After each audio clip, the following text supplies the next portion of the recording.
ચાલો next 10મો question છે. બહુ સિમ્પલ પૂછ્યો છે. ગમે એ થોડુંક મસ્તું બંધારણ વાંચ્યું હોય તો આરામથી જવાબ આપી શકે. બંધારણના સેલિયન્ટ ફીચર્સ મુખ્ય લક્ષણો ઓળખો. કોઈ પણ 5 લક્ષણ તમને મન પડે એ 5 લક્ષણ થોડાક વિસ્તારથી લખો. એના ઉપર 40-50 શબ્દો લખવાના છે. બરાબર. આપણી બુકમાં જે પેલું આપણે સ્ટાર્ટિંગના લેક્ચરમાં ચર્ચા કરીએ છીએ ને પહેલા 2 લેક્ચર્સમાં, ઓકે, એના ઉપરથી આખો જવાબ તમે આપી શકો. આપણે યુટ્યુબ ઉપર વિડીયો મૂકેલા છે બંધારણ લેક્ચર સિરીઝ પહેલા 2 લેક્ચર્સમાં આખો જવાબ મળી જાય આનો. ઓલું વિદેશોમાંથી કયા ઇન્સ્પાયર્ડ છે, બરાબર. જેમ કે પાર્લામેન્ટરી ડેમોક્રેસી આપણે ઇંગ્લેન્ડમાંથી લીધી. શું કામ લીધી? થોડુંક ડિટેલમાં ડિસ્કસ કરવું. આપણી પાસે 2 ઓપ્શન હતા, પ્રેસિડેન્શિયલ ડેમોક્રેસી, પાર્લામેન્ટરી ડેમોક્રેસી. તો અમેરિકાની જે રાષ્ટ્રપતિવાળું લોકતંત્ર છે એની પોતાની લિમિટેશન છે. રાષ્ટ્રપતિ સંસદનો ભાગ નથી. રાષ્ટ્રપતિએ કાયદો પાસ કરાવવો હોય સંસદ ઉપર આધારિત હોય. હમણાં ફ્રાન્સમાં થયું, સંસદમાં ખીચડી થઈ ગઈ અને 5મો પ્રાઇમ મિનિસ્ટર ફર્યો રાષ્ટ્રપતિના રહેતા રહેતા. તો કોઈ પ્રાઇમ મિનિસ્ટર ટકવા નથી દેતા એ લોકો. અને અત્યારે રાષ્ટ્રપતિને એવું થઈ ગયું બજેટ એ પાસ કરાવવું હોય તો આમ નેગોશિએટ કરવું પડે. તો આપણે એવું નથી. આપણે પાર્લામેન્ટરી ડેમોક્રેસી લીધી એટલે સરકાર કોની બનશે? જે પાર્લામેન્ટમાં બિલ પાસ કરાવી શકે એની જ.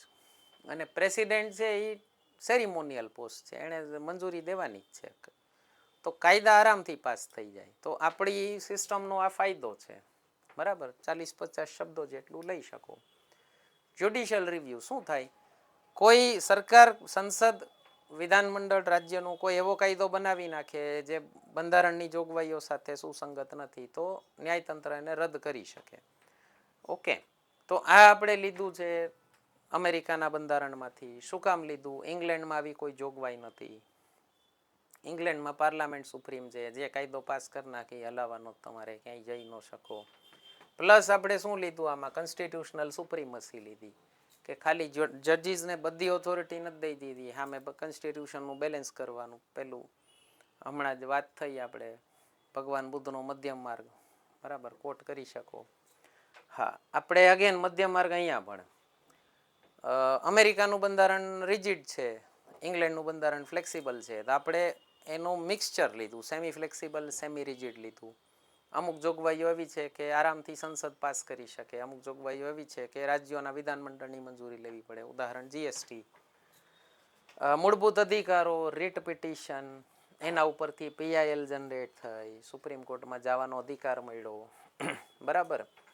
ફેડરલ સ્ટ્રક્ચર, આપણા સંઘીય વ્યવસ્થાને શું કહેવાય છે? સુઈ જેનરિસ. બાબા સાહેબ આંબેડકરનો શબ્દ છે. સુઈ જેનરિસ એટલે શું? આપણે બુકમાં દીધેલું ભારતનું સમવાય તંત્ર કેવું છે, છેલ્લે ક્વેશ્ચન દીધો છે. તો આપણા સમવાય તંત્ર ઉપર અમેરિકાવાળાને બધા પ્રશ્ન ઉઠાવે છે કે તમારે ત્યાં રાજ્યમાં રાષ્ટ્રપતિ શાસન લાગી જાય તો એને સમવાય તંત્ર ન કહેવાય, એને તો કેન્દ્રીય વ્યવસ્થા કહેવાય. તો આપણે શું કહીએ છીએ? આપણું સમવાય તંત્ર કેવું છે? એડેપ્ટેબલ છે. જરૂર પડે ને તો કેન્દ્ર વધુ પાવરફુલ થઈ જાય. માની લો નેપાલ જેવી, શ્રીલંકા જેવી, બાંગ્લાદેશ જેવી સમસ્યા કોઈ એક રાજ્યમાં થાય, જેમ આપણે થયેલું પાસ્ટમાં નાગાલેન્ડ, મણિપુર, ખાલિસ્તાન, આવી પ્રોબ્લેમ થાય ને તો એટલો ટાઈમ એ રાજ્યનો વહીવટ કેન્દ્ર સરકાર પોતાના હાથમાં લઈ લે. અમેરિકામાં એવી જોગવાઈ જ નથી. એ રાજ્યમાં જે થાય એ રાજ્ય એ જ જોવાનું છે. બરાબર. તો કયું સારું કહેવાય? તો બાબા સાહેબ આંબેડકરે કીધું ભાઈ અમારું સમવાય તંત્ર છે ને એ સુઈ જેનરિસ છે. સુઈ જેનરિસ એટલે શું? One of its on kind. અમારું પોતાના ટાઈપનું સમવાય તંત્ર છે. તમે કોઈ યાર કમ્પેર કરવામાં, અમે અમારા જેવા, કોઈ જેવા નથી. ઓકે. તો મિત્રો આશા કરું છું તમને આપણી લેક્ચર સિરીઝમાં મજા આવે છે. બીજી પણ લેક્ચર સિરીઝ આપણી ચેનલ પર પડી છે, ન જોઈ હોય તો ખાસ જોઈ લેજો. એક આપણી બંધારણ લેક્ચર સિરીઝ પડી છે, 11 લેક્ચર્સ ફ્રીમાં મૂકી દીધેલા છે. અને બંધારણનો કોર્સ આપણો પરચેસ કરવો એપ્લિકેશન ઉપર તો એ પણ આવી ગયો છે. અમને આ નંબર ઉપર વોટ્સએપ કરજો. ડાયરેક્ટ યુપીઆઈ પેમેન્ટ કરશો તો ઘણું ડિસ્કાઉન્ટ કરાવી દેશું. એમાં લખેલી છે ફીઝ એના કરતાં.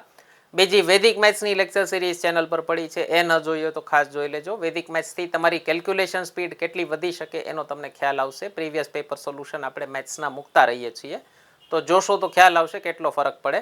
અને હમણાં એક નવો કોર્સ લોન્ચ થયો IBPS SSCનો. તમે બેંક સ્ટાફ સિલેક્શન ને એવી કોઈ એક્ઝામ આપતા હો તો એનો પણ આખો વૈદિક મેથ્સની શોર્ટકટ્સથી કોર્સ આપણે મૂકેલો છે એપ્લિકેશન ઉપર. જ્યોગ્રાફી અને સાયન્સ એન્ડ ટેકનો પણ કોર્સ પડેલો છે એપ્લિકેશન ઉપર. કોઈ પણ કોર્સ પરચેસ કરવો હોય અમને આ નંબર પર વોટ્સએપ કરજો. તમને ડાયરેક્ટ UPI પેમેન્ટ કરશો તો ઘણું બધું ડિસ્કાઉન્ટ કરાવી દેશું. એપ્લિકેશનનું નામ અહીંયા પડ્યું છે. ન પરચેસ કરવો હોય તોય કોઈ પ્રોબ્લેમ નથી. ફ્રીમાં ઘણા બધા લેક્ચર્સ પડેલા છે આપણી યુટ્યુબ ચેનલ ઉપર. એ જરૂરથી જોઈ લેજો, ખૂબ જ ફાયદો થશે. કન્ટિન્યુ કરીએ છીએ લેક્ચરથી. સાતમી અનુસૂચિમાં જે કેન્દ્ર રાજ્યના વિષયોના વિભાજન આપ્યું, કનકરન્ટ લિસ્ટ આપ્યું કે જેમાં બે કાયદો બનાવી શકે. અગેન બહુ વેરી ગુડ ફીચર કનકરન્ટ લિસ્ટ. બરાબર. Distribution of powers. આપણે ગઈકાલે DYSOનું પેપર સોલ્યુશન કરતા હતા કોન્સ્ટિટ્યુશનનું. એમાં આપણે વાત થઈ કે ધારાસભા, કારોબારી, ન્યાયતંત્ર વચ્ચે ડિસ્ટ્રીબ્યુશન ઓફ પાવર્સ કર્યું, સત્તાનું વિભાજન કર્યું, પણ વોટર ટાઇટ કમ્પાર્ટમેન્ટ નથી. જ્યુડિશિયલ રિવ્યુ થઈ શકે. ઓકે. સુપ્રીમ કોર્ટ ઉપર પણ નિયંત્રણ છે લેજિસ્લેચરનું, કારોબારી ઉપર નિયંત્રણ છે બેયનું. બરાબર. તો વોટર ટાઇટ કમ્પાર્ટમેન્ટ નથી. ઓકે. હા, આ એક ખાસ, આ બહુ અલગ ફીચર છે, ઓછી બુક્સમાં હોય છે.